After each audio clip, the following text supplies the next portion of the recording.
is Bonnie Rinks, and she is the chair of the Human Services at Ivy Tech, and she is going to do a presentation on child abuse and neglect. So I'm going to turn it over to Bonnie. Okay, thank you. Good morning, everyone. Good morning. Like you said, I'm Bonnie Rinks. I'm currently chair of Human Services. Can everyone hear me okay? Okay. Should I use it? Yeah, because we're trying to record. Okay.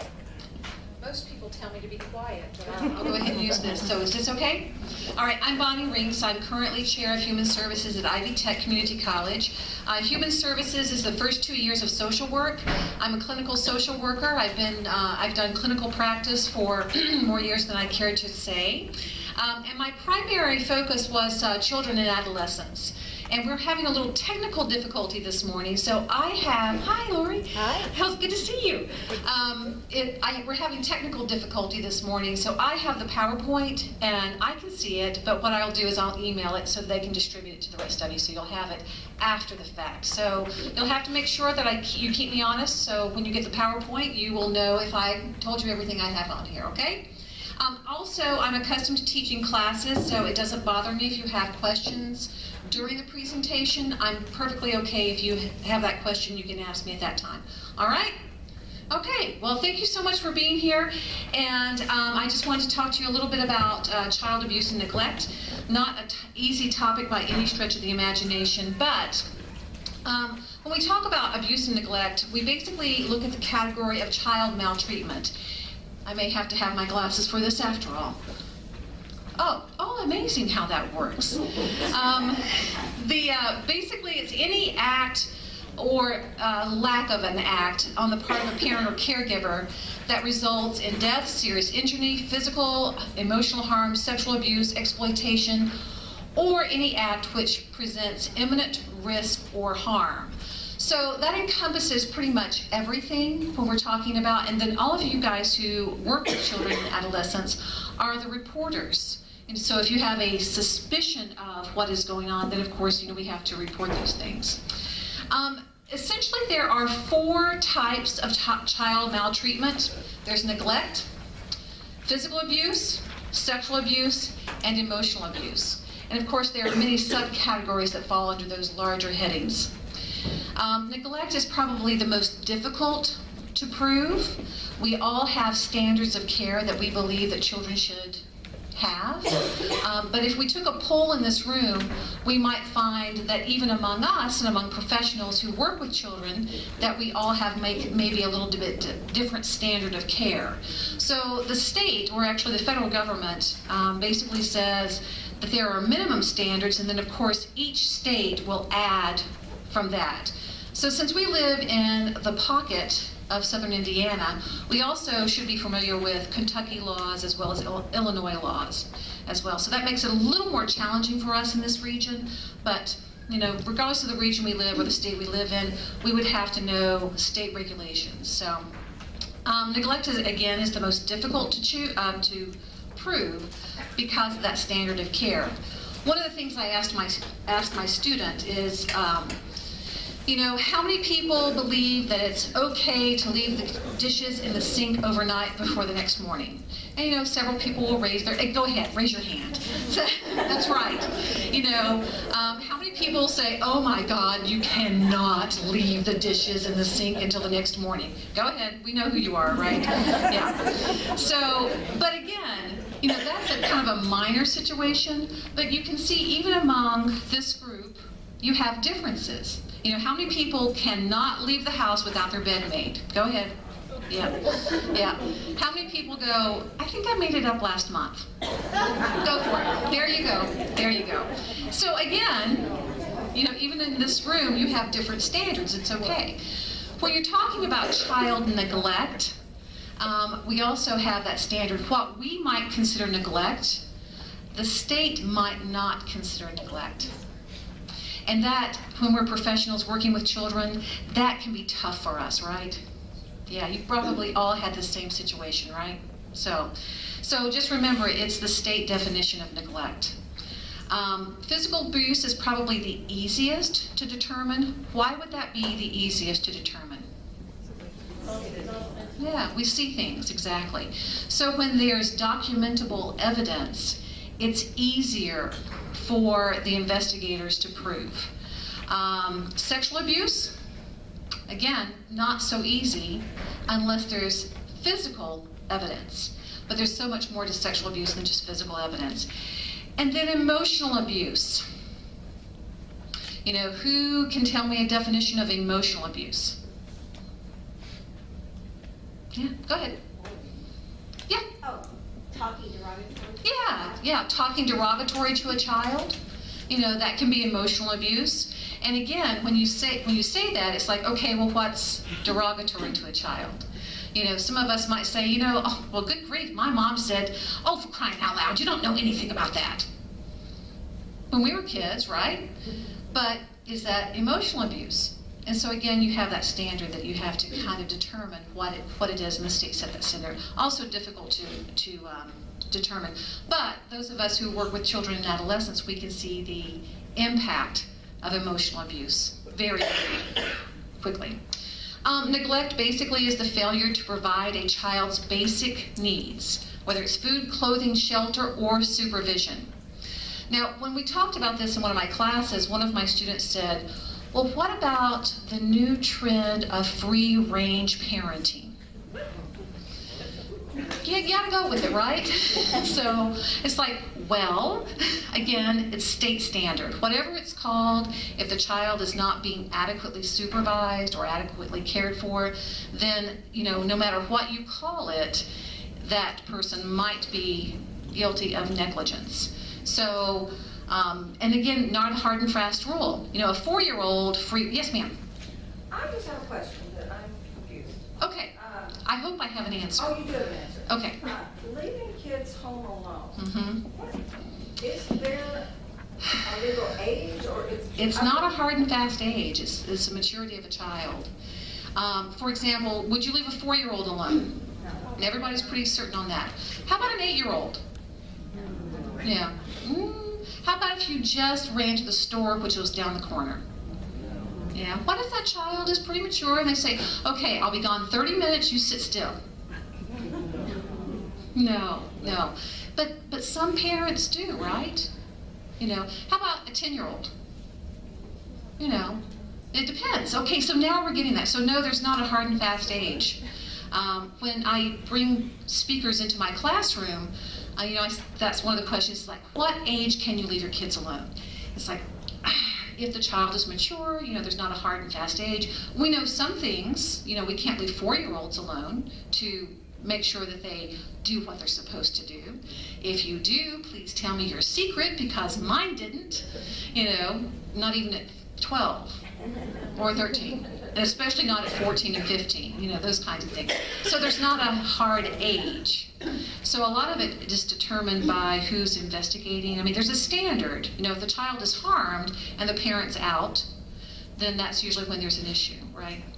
I know when, years ago when I was working in a facility, I had a parent who had 2 younger girls. They were probably ages around 10 and around 13 or 14, something like that. And she was a single parent, and she was doing as much as she could do. I mean, she was working hard, she was trying to provide for her kids, she was doing all the, you know, she was being the soccer mom as much as she could be.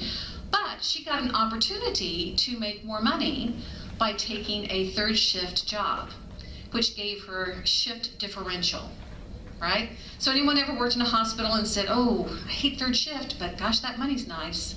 Well, this was what that mom did. So she made the decision to leave the girls at home while she worked 3rd shift. Now, many of us who knew about the situation, who were social workers, we were like, you can't do that. Oh, what if something happens? Oh no. But the girls were responsible. They had been kind of taking care of themselves for a long time because mom had been a single parent. And there really was nothing. I mean, she was not, you know, there was someone across the, you know, a neighbor across the street. If something happened, the girls knew that they would call her first. Now, I wouldn't be comfortable leaving my children at that age overnight by any means, but again, it wasn't negligent because the girls kind of did what they were supposed to do, but it was uncomfortable. You it was an uncomfortable situation. Now, had these children not been afraid not to do the right thing, then I think there would have been an issue. If they were climbing out the bedroom window, if they were having parties, if one of them was picked up for a curfew violation, then I think the mother could have been charged with neglect. But in this situation, it wasn't.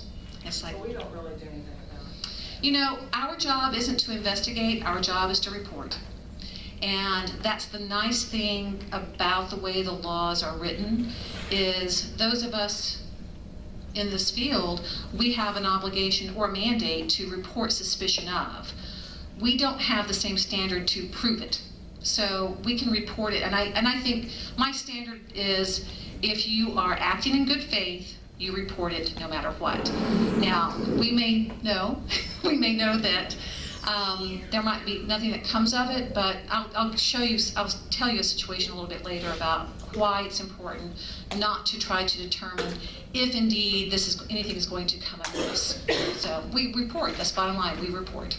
So, physical abuse, of course, any physical harming of a child that creates a physical injury. Now, what is a physical injury? You know? Bruise? Cut? Burns? In suspicious areas, burns anywhere, but. Burns anywhere, but yeah, kids scrape their heads and knees all the time, elbows, but it's really hard to scrape your buttocks. So yeah, so in suspicious areas. Also, the state says that, you know, physical punishment isn't against the law, but using a weapon or undue force is. So what can be a weapon? Anything, including your hand, even an open hand. Some states even say something like an open hand is okay, but you know, even an open hand can be a weapon if the other aspect is undue force is implemented.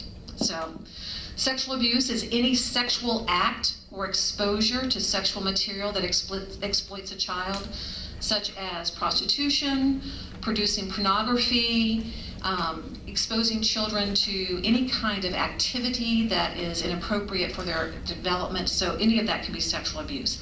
That's one of the reasons it's hard to determine, because exposure to sexually inappropriate material, you don't sometimes have the evidence, except if a child says, well, I saw this, kind of thing. So it's sometimes hard to prove. Emotional abuse is criticism, threats, withholding love, and anything that impairs a child's emotional development or sense of self-worth. We see this a lot, don't we? But it's hard to prove. The investigators have a hard time proving this. Who's a mandated reporter? Everyone. I'm so glad you guys said that. That's good. Yes, every single citizen is a mandated reporter. Some of us are held to a bit higher standard, right? You know, exactly. Those of us who are teachers, who are physicians, who are social workers, who are clergy, who are law enforcement, we're held to a higher standard. But exactly, every single person is a mandated reporter in this state. Any person reporting known or suspected child abuse or neglect, they're also protected. You know, if you are making a good faith report, again, you don't have to have proof, you just have to have suspicion, then you are protected by law, so, which is nice. How about institutions? Are they also mandated? Absolutely. So institutions, even though it's not a person, institutions are also required by law to report abuse or neglect, suspected abuse or neglect. In this particular facility, do you have a clinical director or a director that you have to report it to first and then that report is made? Some agencies do. Sort of, kind of. Okay, so but is the person required to go to their supervisor? Okay, good, excellent. Because actually that's part of what the mandate states, what the statute states is an institution has that responsibility. Now, does the person who is suspected of abuse or neglect, if you are acting in the capacity of a clinician or teacher or that sort of thing, and the report is made by the institution, are you also then required to make that report? It was a trick question. Sorry.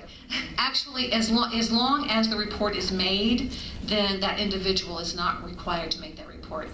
A few years ago, when I was supervising case managers in a program, we had a situation where we had to report, and that the case manager made me aware of it. We took down the information.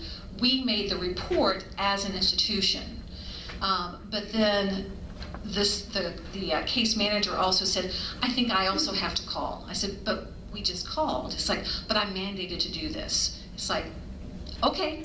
So it doesn't hurt, but, and again, rule of thumb is it's better to have 2 reports on the same incident than no reports on an incident. So, so that's true as well. And also, well, you guys will see this. I'll show you with it.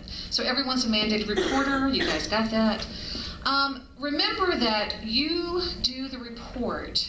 You do not do the investigation. I think a point that kind of, I use this when I talk to my students about this particular incident or a situation, is you don't have to determine or have to be able to prove it, because there are specially trained people who do. And of course, in Indiana, we have to call the 800 number now. That's changed. It was a few years ago that changed. I'll give you that number in a second. But when I was supervising clinicians, one of my therapists said, hey, I have a situation. I'm not sure about if I should report this or not.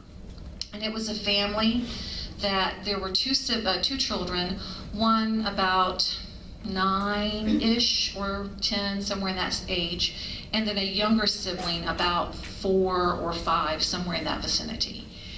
She said, Mom came in, she was really upset. One of the children was the client, and Mom was really upset because she caught the children behaving in a sexually inappropriate manner. Mom immediately reprimanded the children, she separated them, and she told the clinician. Okay? So she said, do I need to report this? And I went,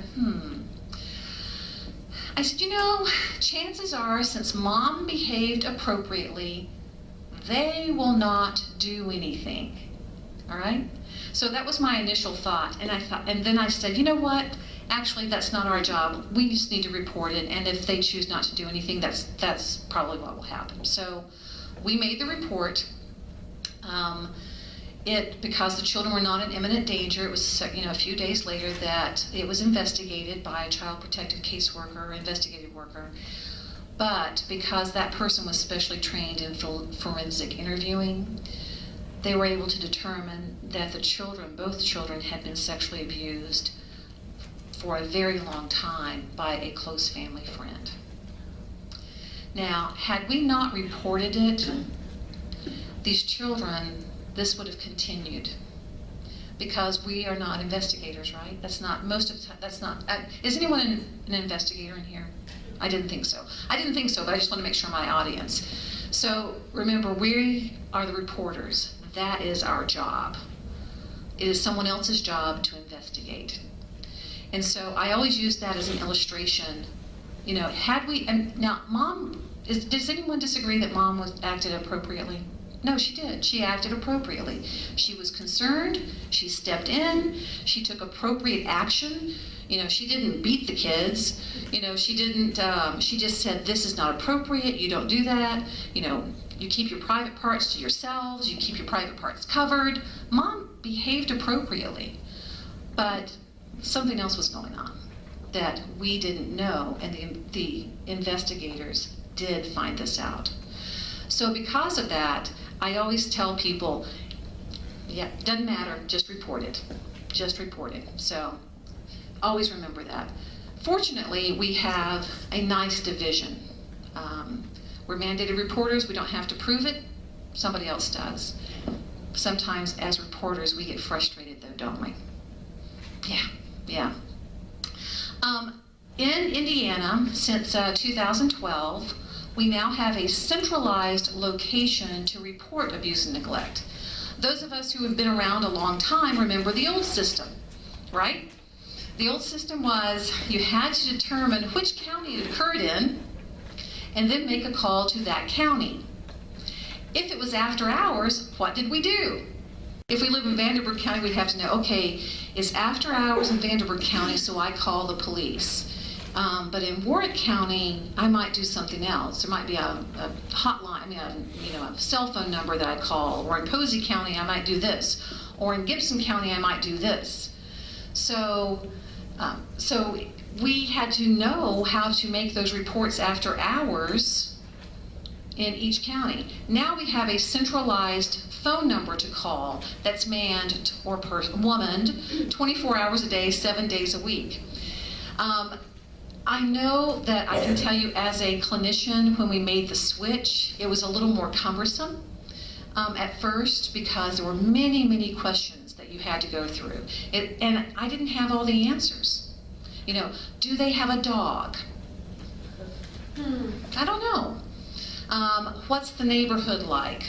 Well, if they lived in Vanderburgh County, I might be able to describe the neighborhood because, I've been in neighborhoods. But I don't know. Do they have weapons? I'm not sure. Do they, how many people are living in the house? Oh, I might have that information. It looks like Mom, her brother, Grandma, and 3 or 4 kids. That's clear. But that was at intake 4 years ago. Oh, she had another baby since then. So sometimes we don't know those answers.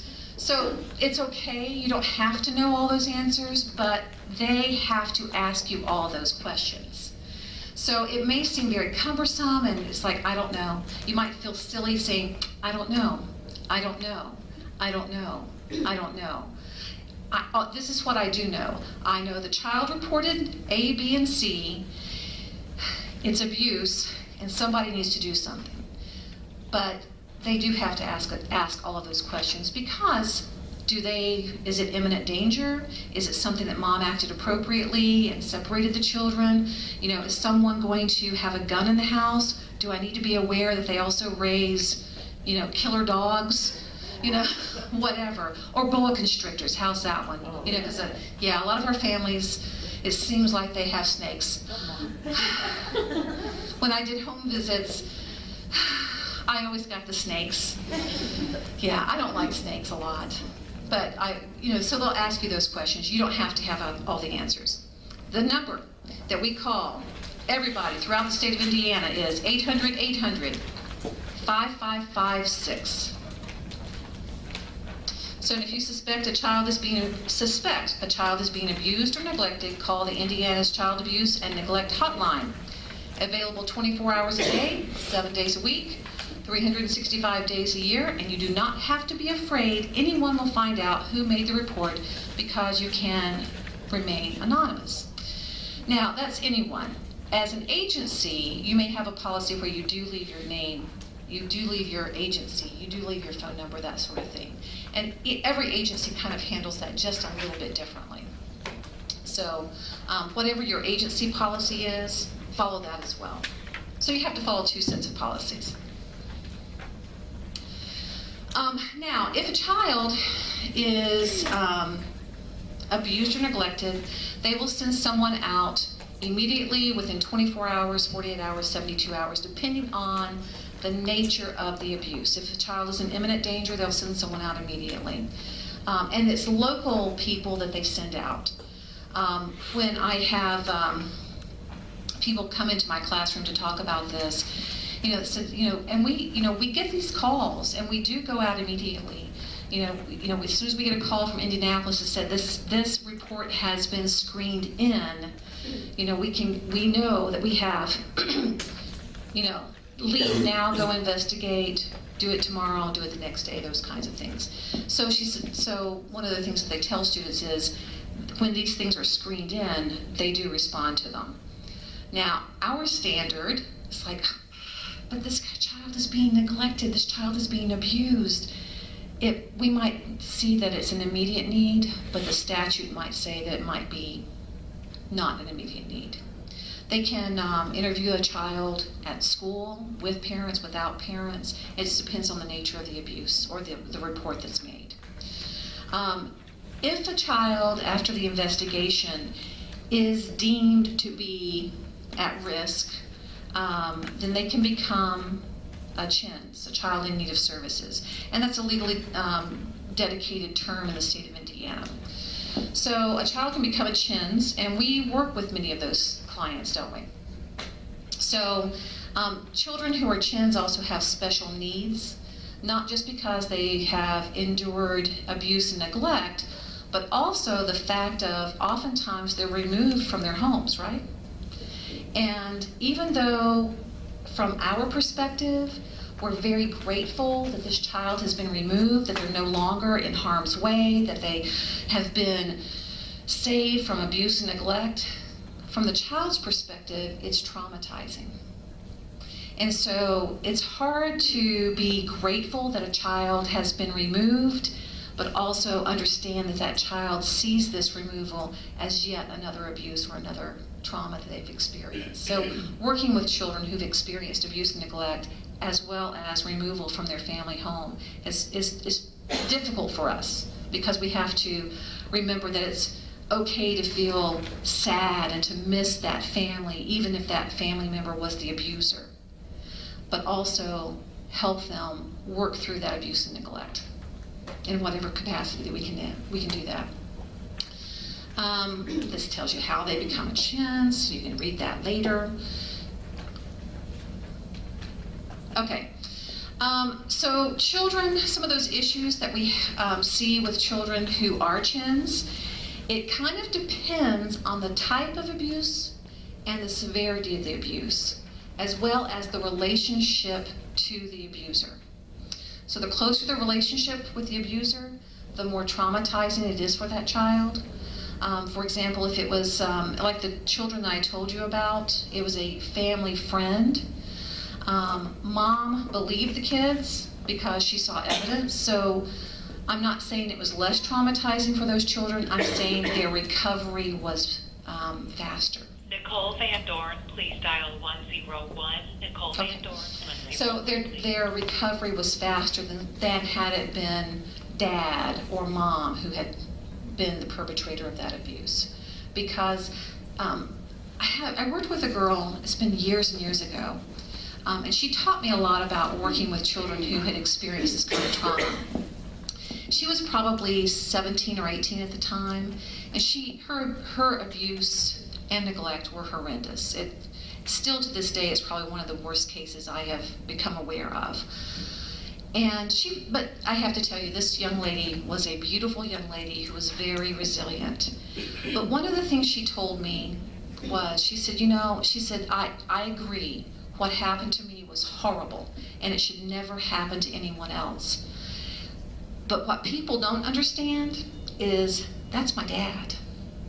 And this stuff didn't happen 24 hours a day, 7 days a week. This was also the guy when, I would feel sad that would take me for ice cream.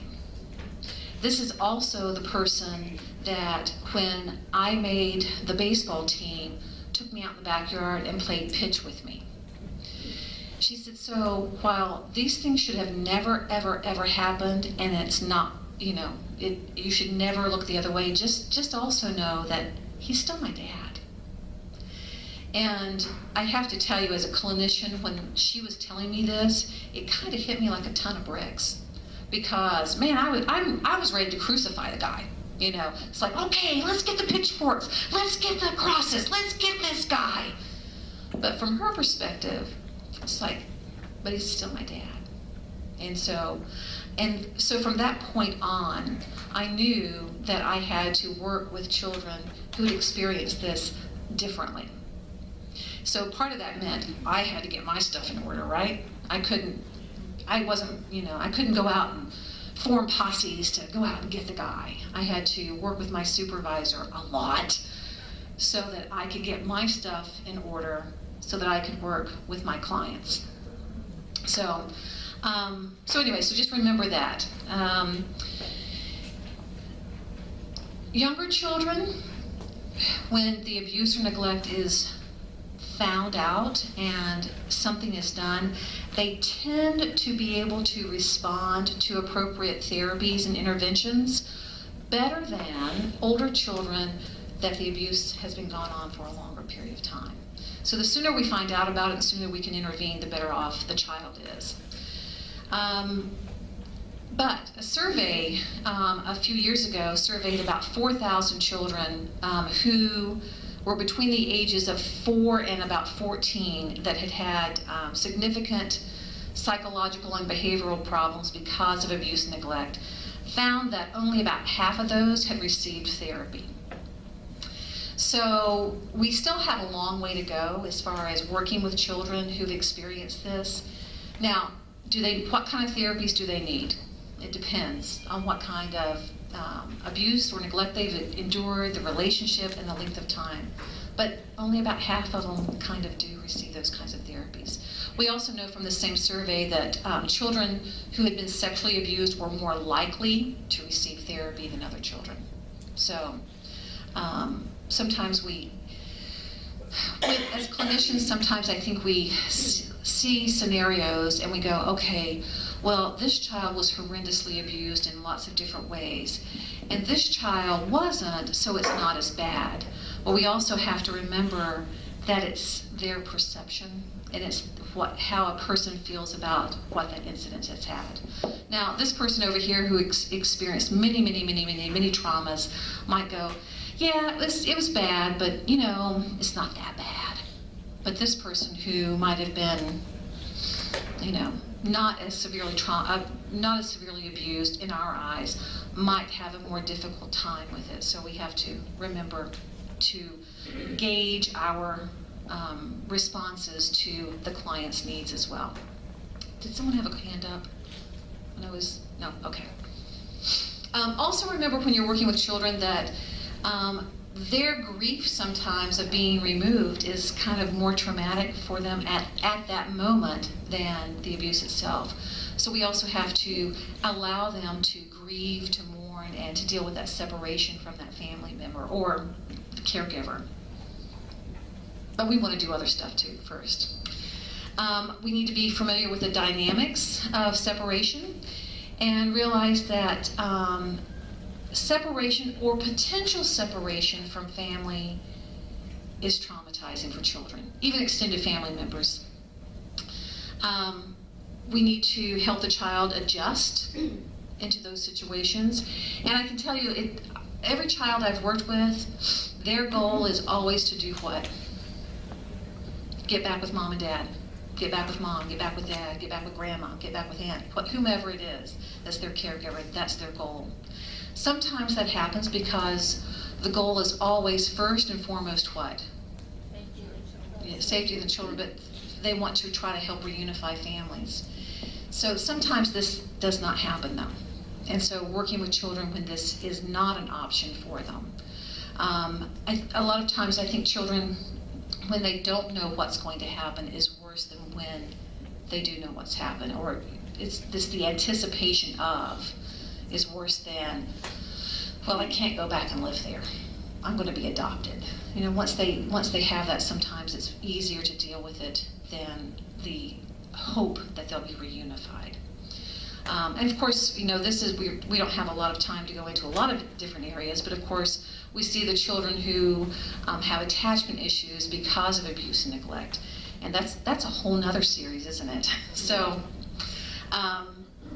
but we often see children who have attachment issues because of that.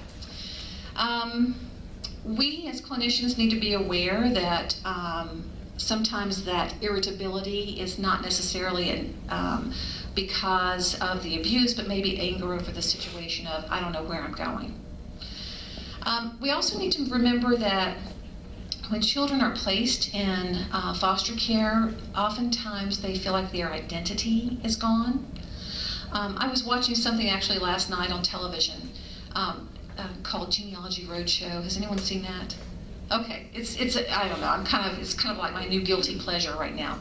But this woman who said, I have 2 people that I am biologically related to in this world, my daughter and my mother.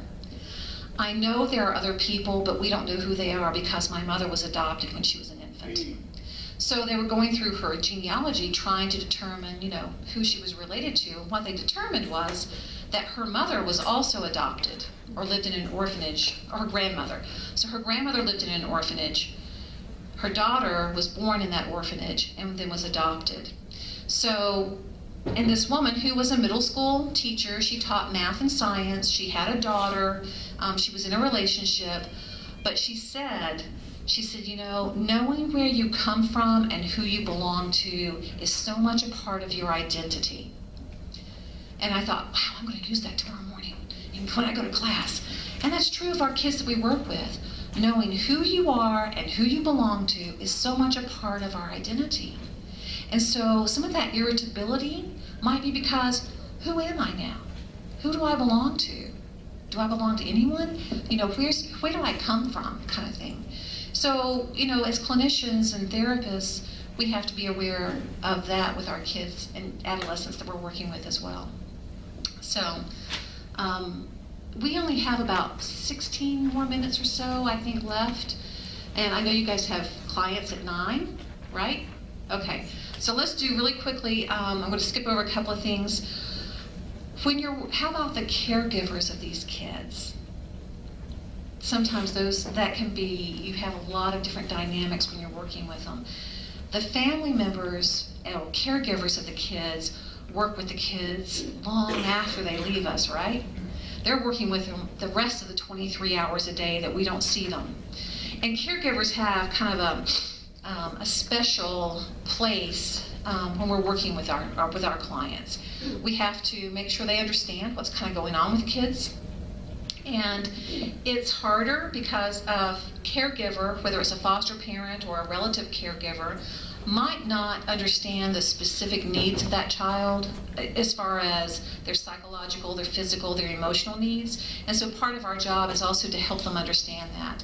Help them get on board with their case plan. Help them get invested in the kids and getting the information to them so that they can help them the 23 hours a day that we don't see them. And then also when children, because reunification is often what happens with families of abuse and neglect, the caregivers oftentimes have to be helped into dealing with the fact that this child is going to go back to a parent or a caregiver that might not have taken the best care of them to begin with. And so we have to also help them navigate that treacherous kind of waters. People don't get into this kind of work as far as foster care because they make bukus of money. They don't. They get into it because they like kids. They want to help kids. And so when you see a kid who's going back to an abusive person or an abusive situation or a neglectful situation, oftentimes caregivers will subconsciously try to sabotage those kinds of things, and that's not good for the child either. So we have a big job, don't we? Yeah. So I love being a part of individuals who work with children, who work with adolescents, who have to walk those tight ropes that we have to walk, who have to pay attention to the needs of the child, the trauma, the therapies that we have to do, the parents, the caregivers, and of course the courts. But we do it. And so we have a big job ahead of us. We have a lot of work to do. I'm really glad that you guys are here. You're trying to make sure that you do the very best for children that you can. And thank you for letting me be a part of this today. So do you have any questions at this point that I can help with? Yes, ma'am. Is spanking a child considered abuse now? If you do not use a weapon or undue force. So, now what does that mean? It means mom can, dad can't. No, it means, it's just, spanking isn't against the law. It's just undue force or a weapon. And a hand can also be a weapon if undue force is used. Yeah, yeah. So, and of course we have families that's like, well, I was spanked. Mom made me go get my own switch. Is that abuse? Well, having had to do that myself, yes. No. But yeah, you know, now I always try to get the really broken ones so that, you know, when she would do this, it would break. Yeah, but then sometimes she caught on to that and she made me go get different ones. So. You know, you could slap a child in the face, now that seems like abuse. Mm-hmm. Yeah, but we don't really specify where that spanking occurs. You know, I can tell you that when I was a kid, you know, the bottom was always the target, but, you know, what might have happened is, you know, she might have got me on the leg or, you know, on the arm but, you know, undue force, you know, when you're leaving marks and things. Yes, ma'am? What if a therapist suspects that a parent is being abused? Oh, Report that as child, because it impacts the it child. impacts the child. It impacts the child. You know, here's the thing. I think that would fall under kind of that emotional abuse. You can make that report because your job is to report. Your job is not to investigate. You know, I've had situations where I knew moms were being abused because I saw marks. I would say things like, "Where'd you get that black eye?" Or, "What's going on with your arm?" And I would note whatever the parent said. You know, in what I can tell you in one situation, when the mom finally had enough, and she came in and she said, "All those black eyes, all those bruises, all of that, you were right. He's beating the crap out of me, and I've had it." And I also had documentation. So when he sued for custody of the kids, which he did, there was lots of documentation of abuse that mom had endured. So your job is to report. It's not to investigate. They may screen it in, they may not screen it in. And of course in Indiana we have two options when we make the calls. Screening in means basically there's enough evidence to go investigate. Once they investigate, there's two options: substantiate or unsubstantiate. If it's substantiated, it basically means there's enough evidence to go forward. If it's unsubstantiated, it doesn't mean it didn't happen. It simply means not enough evidence to go forward. Some states have an indicated. Indiana doesn't. They've tried several times to get it. Indicated simply means there's suspicion, there's enough to do something, but it's not evidence. You know, it's not as much as substantiated. So that's my rule of thumb is, you know, document it and report it, because that's our job, to report. Good questions. Others? Yes, ma'am. Struggle the most with those gray areas where guilty household. That's Yeah. And it's like how much judgment, how germophobia, yes, your child can get sick because of all the food left out. Yeah. Bugs and those are some of the tougher areas.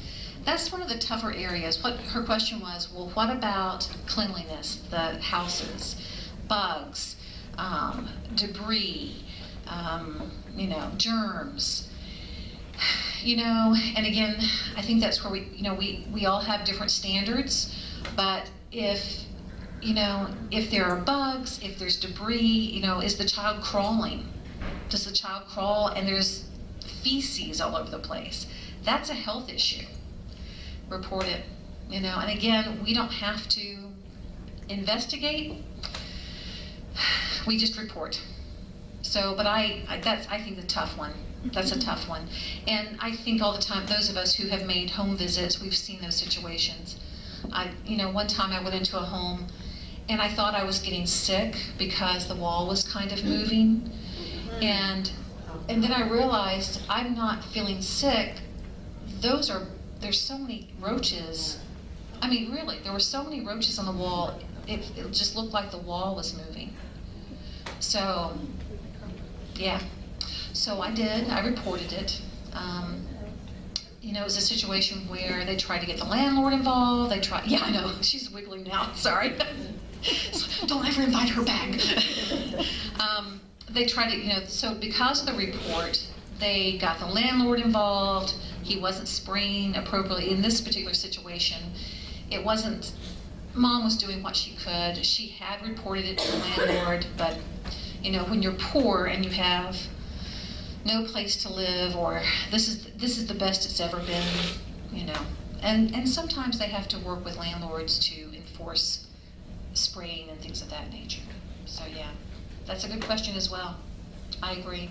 Yes, ma'am. Do you know if they keep records, like, if they, so like if Lisa reported and they're like, well, we're not gonna investigate that, but they would get like 2 more phone calls about that same resident, would that be, do they use that as a red flag, like, maybe there's. Right. That was one of the things that when they went to the 800 number, that even locally, that's what they were concerned about. They said, you know, we know these families. We know when we get phone calls, we get 6 phone calls about the same issue, because we got 6 phone calls about mom, we got 6 phone calls about grandma. She said that, and that was one of the problems that they saw about going to the statewide system. But they do keep the record of phone calls, even if they screen them out for a certain period of time. Yeah, how long that is, I don't know. Good question.